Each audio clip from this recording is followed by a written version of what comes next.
Hey, what's up? I'm Guy. I'm John. It's our YouTube channel. Subscribe to it and give this video a like.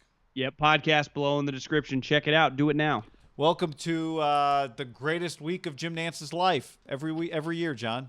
The National Championship, the Final Four, and then the Masters this week. And this could be a special one, even, unfortunately, without Tiger Woods. Yeah, I mean, that's kind of sad. I guess because they did play in November, that it's not like he would have been handing out the green jacket. I saw they were showing some clips for the lead up for the Masters during watching the Valero, watching Jordan Spieth win, and they just kind of have a montage. And they usually end the montage of everyone doing their sweet fist bumps with Tigers in 2019. Yeah. And it's Patrick Reed putting on the green jacket. It's cool last year with Tiger putting on the green jacket for Dustin. But every once in a while, you just have a weird combo. You're like, Patrick Reed. Well, you know what's funny about that is I saw the other day, I think it was one of the No Laying Up guys, tweeted like every Masters highlight on the Masters or the PGA's YouTube channel. Yeah. And he's like, the winner of the Masters is in the thumbnail of every Masters except one. And the only guy that won the Masters and isn't in the thumbnail is 2018 Patrick Reed. Yeah. Which, I mean, it's kind of reflective. I mean, he's viewed as like the cheater. It's weird. Like he's viewed as like a Belichick cheater, but no one thinks he's like deserves the respect. Like everyone, even if you call Belichick a cheater, you're like, well, he is one of the greatest. When it comes time to the Ryder Cup, you're like, yeah, we'll take him. Yeah. Well, same with Patrick Reed. Like he is really, really That's good. what I meant, Patrick Reed. Yeah. To me, the coolest part is, and listen, I've probably talked some shit about Jordan Spieth. I've actually tried to pull back on my shit talking because I just about like individuals who are trying to make comebacks because of how difficult it can be. I can only imagine to be an athlete. It's different in golf than other sports. Like I've seen in football, when your speed goes, you're just shot. Like Richard Sherman's career is like coming down the home stretch. It's not like he can have some comeback where he's like, Richard's got 5 more years, right? It is what it is. But I think in golf, you can have these second and third acts. And Jordan Spieth, we talk about him like he's 35 years old. He's 27. And he had fallen on really, really hard times. I mean, this guy went from winning 3 majors, winning 10 tournaments. I mean, watching the broadcast today, he made a cut and finished top 20 of a tournament when he was 16 years old. Wow. 16 years old. Like this guy was a phenom's phenom. And he was billed to kind of, I hate saying the next Tiger, but be like the next really big thing. Under Armour put like all their chips. They were already on Brady and like Cam. They're like, this guy's going to be our golf guy, kind of like Steph, and just become a guy that's going to win 10 majors. And I who disagreed with him? It'd be a good he was on this torrid pace. Be a good bounce back week for them after they bailed on UCLA basketball. Under Armour. Well, didn't they bail on Cal too? Didn't they bail on a lot of people? No, I mean, and the crazy thing about 2015, sometimes I forget this, is that he finished second at the PGA Championship. Well, it's his career Grand Slam is the only one he's missing. And it's just cool to think that he's not just relevant again because I'm sick. I've watched all the tournaments this year. He'd been playing really well this year. Like he was right in the mix of the PGA at the AT&T at Pebble Beach. He was right in the mix at the Phoenix. Like he'd just been playing really, really good golf. And you're like, I don't think this is really smoke and mirrors. Like I think he's got a little magic back. I watched a lot of him the last 2 days. Like he's kind of got the mojo back. The best way I can describe him, he really is the right-handed version of Phil. Like Tiger did things that were so spectacular no one could relate. Phil hit a lot of everyman shots. Like at any given moment, Phil could be like behind a tree and you'd be like, God damn, Phil, I'd find myself there. The difference, like him, Jordan does the same thing. Then he'll hit a rope hook off a rock that'll end up 5 feet from the pin. And you're like, that's the most spectacular shot I've ever. He's like the ultimate playmaker with a golf club in his hand. And that to me is kind of Jordan because Jordan will spray it. He will find himself in precarious situations. You'll be like, is Jordan going to blow it right here? And then he'll flop shot it over a tower with fucking all these fans around him with Michael Greller, his caddy, who they always mic up the two of them because the one, I think they don't swear.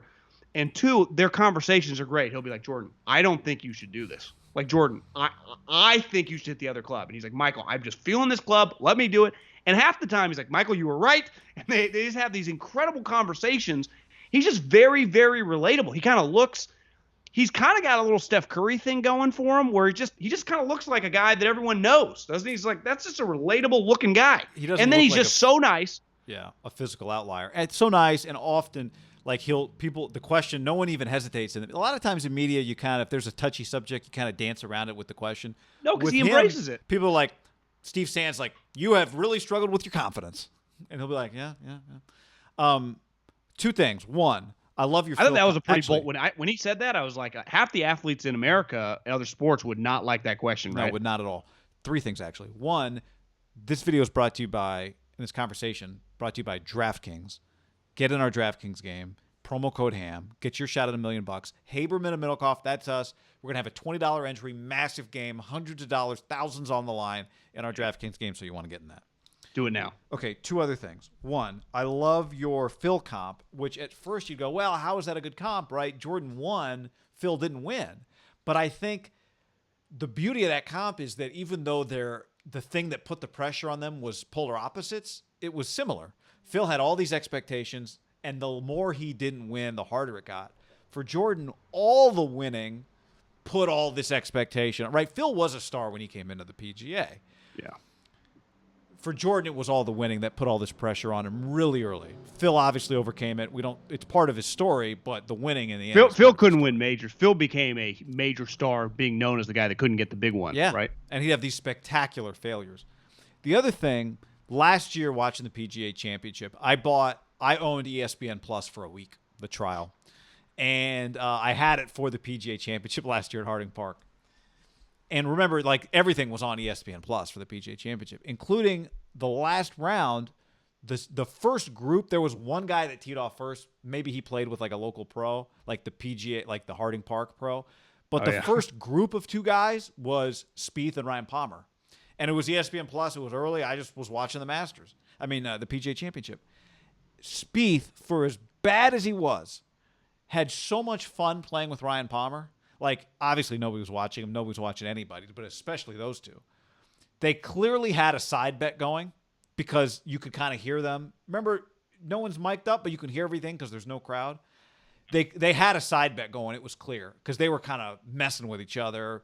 They were being kind of dramatic over shots that didn't mean anything. They were the second to last tee time, or they were the second group off the tee on Sunday. And I just was struck by this guy who was in a major, who was terrible. He was having a really bad round. And he and Ryan Palmer were having a fantastic time. Like, both Texas guys. They were enjoying themselves. That's a good call. And I just, again, that's not the greatest Justin Spieth moment, but having watched it, I felt like I was the only person watching it too. Because it was like, why else, like no one's paying attention to this. And it was just so cool to watch him have that moment. And it's not going to be Tiger hugging Charlie with it then fading to Tiger hugging Earl Masters level. But I do think if Justin could win the Masters, Spieth could win the Masters, Jordan could win the Masters this week. Too much Herbert and Justin Fields on the brain. Justin Thomas like his best friend. I mean, there's a lot going on. I think it would. Again, it wouldn't be the Tiger, but I think there's a chance I'd cry watching that one too, just like with Tiger. Well, I think going into this, if you said, John, right now, if you give us $1,000, you will get to pick the final twosome, Augusta. Without hesitation, I would go DeChambeau and Jordan. Yeah. I think that because I do think Jordan winning today, the momentum for him, like he's the number one story now coming in. Can Jordan Spieth win the Masters again? He's already won it. He gets to go to the Champions Dinner. He was going to win another one in 16 when he fucking chips it in the water and has the 12. They actually mentioned today on hole 18, it's a par 5.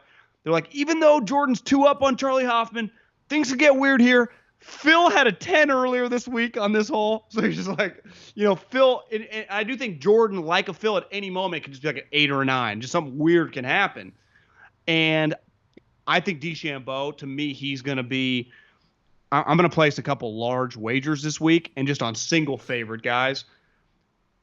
I'm expecting Bryson to be a major factor this week.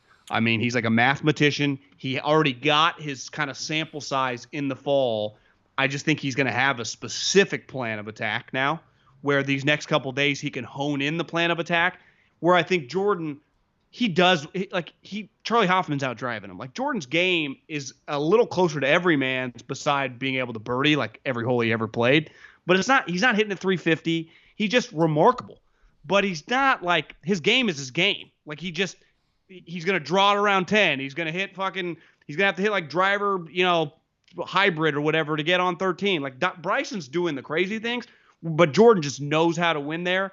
I do think that Bryson, like, it's not going to shock me if he's on, that he could have a multiple, like, 5-shot lead on, like, a Saturday. You look up and he's kicking everyone's ass. Well, I do think it would add to the drama, not just because that group would be awesome, but because I would wonder on Sunday morning, is this going to make Jordan's life more difficult to be playing with Bryson? One thing he said after he won the Valero was how much fun it was to play with Charlie Hoffman. I think it will feel like, and it was the Valero. But I think there was a lot of pressure on him there to break through and win. Because I think there was how a long time. had it been since he'd won? 1,351 days. I wonder, like, if he were to win while playing with Bryson, or win while playing with DJ, or win while playing. Do you think he's the number one with Tiger? You know, shattered legs and everything. Is he the number one storyline coming in this Masters? Can Jordan Spieth win the Masters? I think so. Yeah, I mean, him and Bryson would be the two biggest. One, Koepka's return would be another big one, but I think if Jordan did it while playing with, to me, it wouldn't just be Bryson. If he's playing with DJ, if he's playing with Koepka, if he's playing with one of the other, Justin Thomas just won the Players. He's playing well. He's playing with one of those guys. Just Justin had a baby. might make him a little more comfortable because they are tight. But if he's playing with the kind of guy that makes you uncomfortable, and I think playing with Bryson can make you uncomfortable, that would be the ultimate test. Yeah, that too. A lot of time to think. I do think people are going to, I think Spieth is going to be the crowd favorite. I do think Bryson's naturally kind of a crowd favorite just because, like, it's like going to a baseball game watching a home run hitter. You want it. What's the number one thing to any kid or any human being whenever you've gone to a baseball game? You want to see a home run. Right. Like, to me, a home run is infinitely cooler than a strikeout, a double, like anything that can happen. You want to see a ball go over the fence. I always felt accomplished leaving a Major League Baseball game, even if the team lost, unless it was like a playoff game, if I witnessed a home run. And that's where I think Bryson, you're like, is he going to fucking do something that I haven't seen all day if I've been sitting there? Yes. You know? And yeah, he's going to.